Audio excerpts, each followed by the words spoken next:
Hi, my beautiful brothers and sisters. This is Mary Hernandez with Genesis Kingdom, Part 1.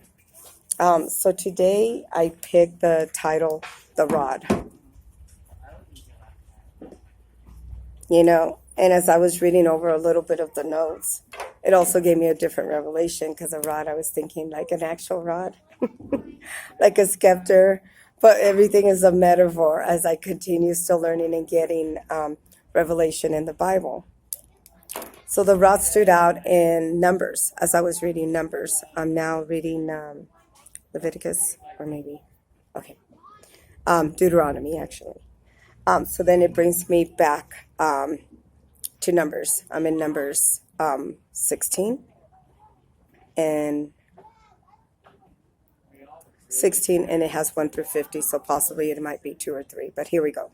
Let's not get distracted. So as you read the Bible and you really get to know of the 12 tribes of the Israelites, again, I'm going to say it again. It's a congregation of women. It was the women that were chosen. I'm not backing down from that. That's in the Bible. That is in there. Do we have a husband that was on the side of that? Yes, we do. Absolutely. But the women were the ones that were anointed. The women were the ones that prophesied. The Bible over and over again speaks to you and tells you over and over again that it's false doctrine of men. I'm not saying that there is not men of God. I'm not saying that there is. I'm not saying that we have a father. My father knows that. I love him very dearly. He has guided me in this journey as well. But I stand out a lot with our mother because nobody knew her. I didn't even know her. So I just want my father to know that, that I'm not pushing him aside. I'm not saying that he's not real. He is. I told you he woke me up that night when my daughter was demon possessed and said, get up, here he comes. I already knew. He prepared me way before I started walking in my calling, so I knew. I didn't know when I opened my door in my bedroom to go out there to see what it was that he was saying. I had no idea my daughter was going to be on that other side of the door. But all I know, he said, get up, here he comes. And I said, all right. So I got up and I opened that door, and my daughter's living testimony. That's why I told her, and I'm telling my father, that I'm going to stay faithful until the end, because I want you to know that there is a God, there is a creator, and there's also evil in this world. And this is the Armageddon for your soul. So that night I've said my testimony, and I'll say it again. I had went out. I was going through my divorce with my husband. We were fighting a lot, and I was taking it really hard. I was really in love with that man. We have 3 beautiful children. He was an amazing stepdad to my children, and I was taking it hard. So I went out, got drunk. I called my daughter, and her boyfriend at the time was Joshua, and I said, can you pick me up? I said, I'm too drunk to drive. So they brought me home, and I went straight to my room. Boom, out. I was drunk, plastered. I think it was even early, and at 3:30 in the morning, he woke me up. And I was drunk, plastered. Anybody could tell you I couldn't even drive. I just got home and laid out. And I woke up because his voice woke me up and said, get up, here he comes. And literally I sat up straight from the bed like a soldier, turned around. Like something you think is not real, it's real. I sat up straight like a soldier, turned around, and I walked towards the door. And when I opened the door, I see my daughter walking to me and Joshua behind her. And I looked at her, and my daughter was getting ready to knock on the door, and she's shaking, and she's saying, she got scared because I opened the door, I opened the door and I seen her, and she's shaking, and she was shocked that I opened the door. And she says, and she said it just like that. She said, she goes, it's in me, Mom. And at the same time that I spoke to it and I said, what do you want with my daughter? It left her that quick in the sight of my mother and my father, because they woke me up. If my father hadn't woke me up, I wouldn't have known that my daughter was demon possessed, And I literally woke up and I looked, and it left her, and Joshua goes, what's wrong? She literally had grabbed Joshua by the face, and he had scratches in his face. And he goes, she's demon possessed. And I said, oh, you're not. No, you're not. And I started praying over her, and we left that night. A couple days later, my daughter asked me, Mom, how? How did you know? And I said, God woke me up. God woke me up. I said, and that's how I knew. And my kids have seen the signs and wonders that they have done. Like, I was prepared. I knew I had heavenly gifts. And not once did I ever abuse them. And I still don't abuse them now. But everything in prayer and supplication. And she gives me the victory in the enemy. I fight the battle in the spiritual realm. So then it brings me to number 116. And now Korah, the son of Izhar, the son of Kohath, the son of Levi, and Dathan and Abiram, the sons of Eliab, and Anan, the sons of Peleth, the sons of Reuben. Are you listening? These are the sons of Reuben, all came. Look what they do, brothers and sisters. And this is God's people, and then you get the men's in the world. Listen to what the Bible says. And this is what they were doing to God's daughters out there. Nobody hears us. Nobody was. And it says, Reuben, they took men. They rose up before Moses with certain of the children of Israel, 250 prince, and the assembly of famous in the congregation of men of Reuben. They gathered themselves together against Moses, against Aaron. Too much upon you, seeing all the congregation that are holy, every one of them the Lord is among them. Wherefore they lift ye up yourselves above the congregation of the Lord. They came to approach the whole congregation of the Lord that was with Moses and Aaron. And then it says, Numbers 16:5. He spake unto Korah and unto all his company, saying, Even tomorrow the Lord shall show who are his and who is holy, and who will cause him to come near and unto him. Even him who he had chosen will cause to come near unto him. Like, who is? Who is for us? Who is holy? Who is this people? Are you for us or you're against us? Oh, my bad. I thought you were with us. No. Numbers 16:6. This do they take you censor, Korah, and all his company. But the fire therein they put incense in them before the Lord tomorrow. That it shall be that the man whom the Lord doeth choose, that he shall be holy, and you take too much upon ye, sons of Levi. And this was the whole thing of the calling, my beautiful brothers and sisters. It's about who was going to consecrate themselves. What are you giving up? Because we were called out of darkness and into her glorious light. We're in the way of promised land, and on the way up there, people were sinning. And then there's some that she plugged out to get them ready for their calling. It was for us to bring everything to the altar, give up everything in the world, and that's how you get selected. And there's a Bible verse in there that speaks very beautiful in the way she says. I'm going to keep going. Numbers 16:9. Seemeth it but a small thing unto you, that the God of Israel hath separated you from the congregation of Israel, to bring you near to himself, to do service of the tabernacle of the Lord, and stand before the congregation to minister unto them. Do you get that? Seemeth that it be but a small thing unto you, that God of Israel hath separated you from the congregation of Israel, to bring you near to himself, to do the service of the tabernacle, and the Lord to stand before the congregation to minister unto them. So that's why you were separated aside from there, because she was preparing you for the minister. You were huge to her when she separated. It wasn't that she was punishing you. It wasn't that our Father was punishing you, but they needed somebody to be holy to save you, to pray over you, to sanctify themselves, to become holy, because somebody that's still sinning in the world cannot make it. into the promised land, cannot gather you while you're sinning. You stay running around in circles for years and years. You're never going to go nowhere. So while you're pointing and getting mad at that person, no, that person that you're pointing fingers that was chosen to bring you into the promised land, you know?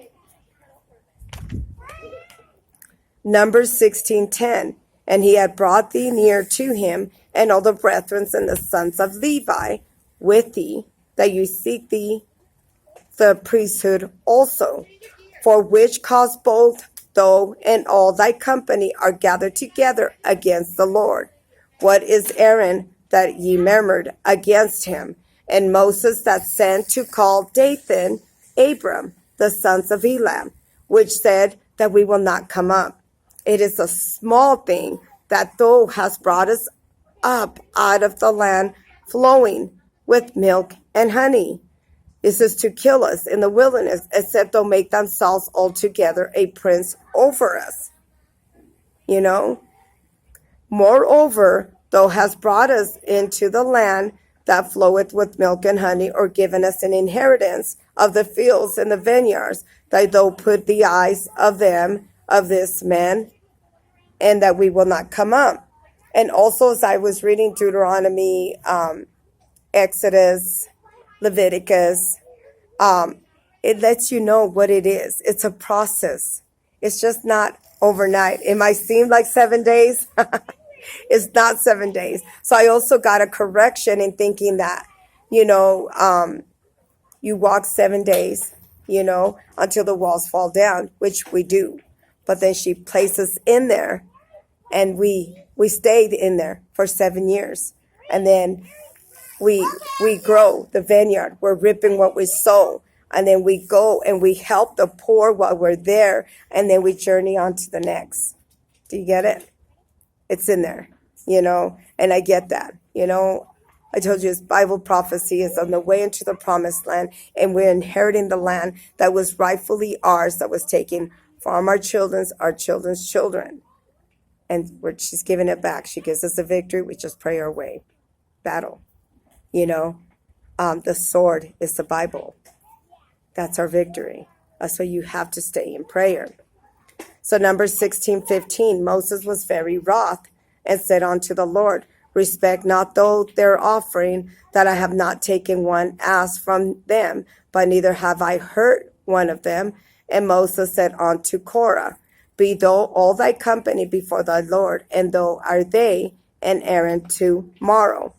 Take every man and his censer, and put in the incense of them, and bring ye before the Lord, every man and his censer, 250 censers, thou and Aaron, each of you is his censer. They took every man and his censer and put fire in them. They laid the incense thereupon, and they took the door of the tabernacle of the congregation. Moses and Aaron and Korah gathered the congregation against them unto the door of the tabernacle of the congregation. The glory of the Lord appeared unto all the congregation. The Lord spake unto Moses and unto Aaron, saying, separate yourself from among the congregation, that I may consume them in the moment.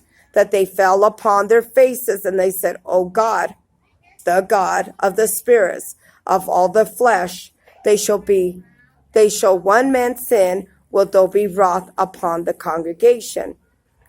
And the Lord spake unto Moses, saying, speak unto the congregation, saying, get you up from the tabernacle, Korah, Dathan, and Abiram. And Moses rose up and went to Dathan and Abiram, and the elders of Israel, they followed him. And then he spake unto the congregation, saying, depart, I pray you, from the tents of this wicked men. You get it? Touch nothing of theirs, at least you be consumed, and all their sins, because they were in there burning incense to other gods. And that's why he said, are you for us, or you are for us? This is God's people all together. And they're like, what? And they sin against the Lord. So of course God is going to be a judge. God is going to sit there and lay that rod down. He's going to lay it down. He's the law. The law. How dare you betray me? Backsliding daughters and sons. How dare you? And in that is the limitations of our parental, I call them parental units, but of our beautiful creators, our mom and father in this journey saying, what are you doing? What are you doing? Why would you do that? You hear them? I hear them. And yet we think, why are we being punished? And we could sit there and blame, it's her fault, it's his fault. But it was our sin. It was our evilness, the wickedness that we were doing. You see this, that these are Reuben's kids coming against Aaron and the congregation. You know, it tells you, Moses, it tells you they were doing that. And he's saying, why? This is how we know, are you for us or you're against us?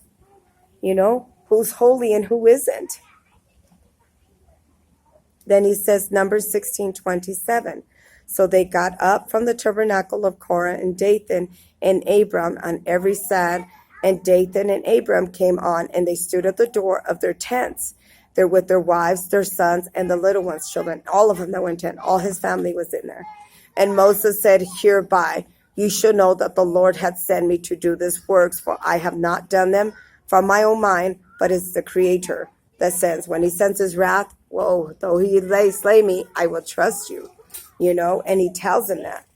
And this men die in the common death of all men, that if they are visited after the visitation of all men, that the Lord had not sent me, but the Lord made a new thing on the earth, opened her mouth and swallowed them up. And all apparent unto them go down quick into the pit, and that ye shall understand that this men have provoked the Lord to anger. She let hell swallow them up. She opened that. Go back and read it. Numbers 16:31. And you don't think hell is waiting for you? They make you think that sin is okay. Nothing is going to happen to you. You're going to get with it. You're a child of the Most High God. Nothing is going to happen to you. That's how he gets you to attack your own. And you don't think the rod of God is going to come upon you? The wrath of the Maker in coming against you? Oh, yes, it is. Oh, yes, it is. You don't get no free pass. I didn't get no free pass. Nobody. Not even the enemy gets a free pass. They're going to get theirs too. It's all going to come down. The hammer. Everything. You know? Numbers 16:31. And it came to pass as he made at the end of the speaking all these words, that the ground clave asunder that was under them. The earth opened her mouth, and he swallowed them up in their houses, and all the men apparented unto Korah and all their goods. It took everything. Opened the earth, boom, swallowed the whole tent, their family, everything that was with them, done. You don't think that hell is waiting for you? They want you to think that, oh, no, it's going to be all good. Everything's going to be okay. Nothing's going to happen to you. No, brothers and sisters, yes, it does. There is a hell, and there is a demonic world that is sitting there waiting for you just to screw up, sin. That's what the daughters were told, no sin on the way home, because she knew that. She knew. Our mother and our father knew and said, hey, children, backsliding kids, you're sleeping with the enemy, whether it was a man or if it was a woman. And then it says, Numbers 16:33, and all that was apparent to them. It says, they went down alive into the pit, and the earth closed upon them, and they perished from among the congregation. And all Israel that were round about them, they fled at the cry of them, for they said, at least the earth swallows us up also. And they came out of the fire from the Lord, and it consumed 250 that offered incense to other gods. I don't burn no candles. I don't burn no incense. Nothing. And you're praying to other gods and wanting them to come and rescue you? That you want what the blessing of that woman of God has? How dare you? How dare you? It says, Numbers 16:35, and they came out of the fire from the Lord, and they consumed the 250 men that offered incense. The Lord spake unto Moses, saying, speak unto Izhar the son, the Aaron, the priest, that you take up the censers out of the burning, and scatter the 5 yonder, for they are also hollow. The censers of the sinners against their own souls. You're sinning against your own soul. That's how, that's how the devil gets your soul. That's how he gets it. And then he'll send a son of Baal, they call it, or a son of Baal, or Blam, whoever, to go and make you think, hey, go recruit them. Bring them over here to me. Bring their soul to me. That's exactly what he says. Get him to sin. Get him to worship other gods. Get him to burn incense. Get him to do a blood sacrifice. Get him to cut themselves so he could answer your prayers. That's what he wants you to think. And he knows that's a pathway to hell for you and your whole family. And he gets your soul. And then gets you to sin against your own brothers and sisters. Boom, I got you too. Numbers 16:38. The censers of sinners against their own souls. Let them make them aboard plates for the covering of the altar that they offer them. Before the Lord, therefore, they were hallowed, and they shall be a sign unto the children of Israel. Izhar, the priest, took brasen and censer wherewith, but they were burnt and offered. They were made board plates for the covering of the altar.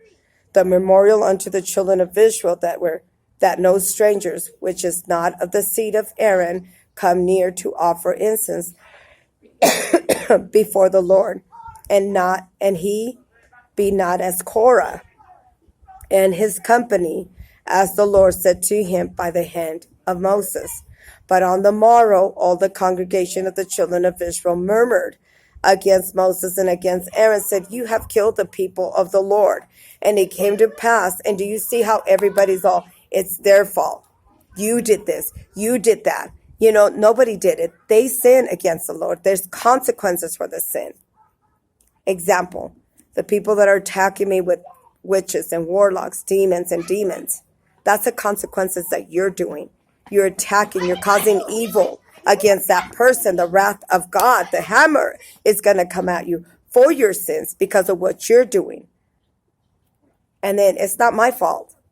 It's not my fault. It's what you're doing. But the devil makes you think that you have a chance, you're going to get away with it. And then it's in the Bible that he says nothing's going to happen to us. We're okay.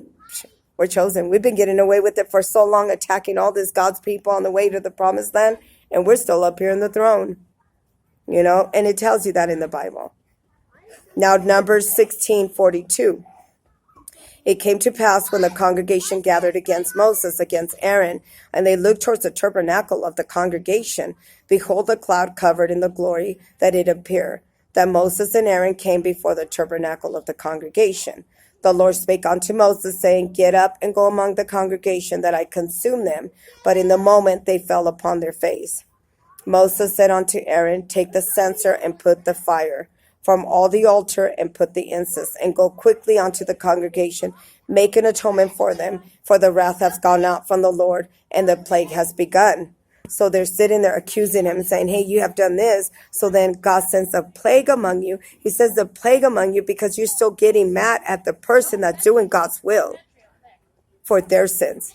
Not what I did, not what you did, what they did, And then it says, Numbers 16:47. Aaron took as Moses commanded, and the rain into the midst of the congregation, and behold, the plague was begun among the people. He put the incense and made the atonement for the people. He stood between the dead and the living. The plague was stayed. What does it tell you? Though we walk through the valley of shadow of death, we fear no evil. And when men, as he's doing an atonement to save you, the children of the Most High God, as well as the believers on the way to the promised land, you're among the dead. And that's what it says, do not mix yourself with them, because we were with the God of the dead on the way to the promised land. That's why you were told not to go sleep around, not to whore around, not the man to go marry the hardest from hell, not the women to go marry the man from hell, because they were dead. They were dead fish. Do you get it? They were demons. And we're among the living. There were some among that were living. There's some that were dead. And yet, listen. Again, Numbers 16:49. And now that they died as a plague were 14,700, besides them that died about the matter of Korah. One person that could sit there and be put in the midst of you took down that many people with them. Do you understand? by trying to play yourself God and saying, I know what I'm doing. Let me burn incense. Listen to me. And it took all that congregation down just to play God. And because you don't like that person that is telling you the truth, that is sitting there telling you, directing you the way God is, you don't get it. You don't get it. Numbers 16:50. Aaron returned unto Moses in the door of the tabernacle of the congregation, and the plague was stayed. And then it highlighted 16:3. And they gathered themselves together against Moses and Aaron. And this is just once for you to point out, that even our own were doing wicked,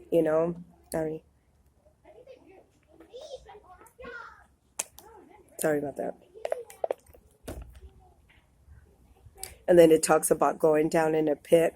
I highlighted that. So with this video, inside the description, I'll put the Bible verses that just, the highlighted so you could go back and read. And then I'm going to go into the rod, because I'm going to name it the rod, but I had to go into there in the beginning. And then it brings me to Exodus. Hold on. It's going to be Numbers 17:1. And then a couple of verses that talked about the rod. I found there. So give me a minute to get this process and send it over to do my notes. Sorry, little bugs out here. Because I had to lay the hammer down, And then to help you so you could understand what it is of the message that we're...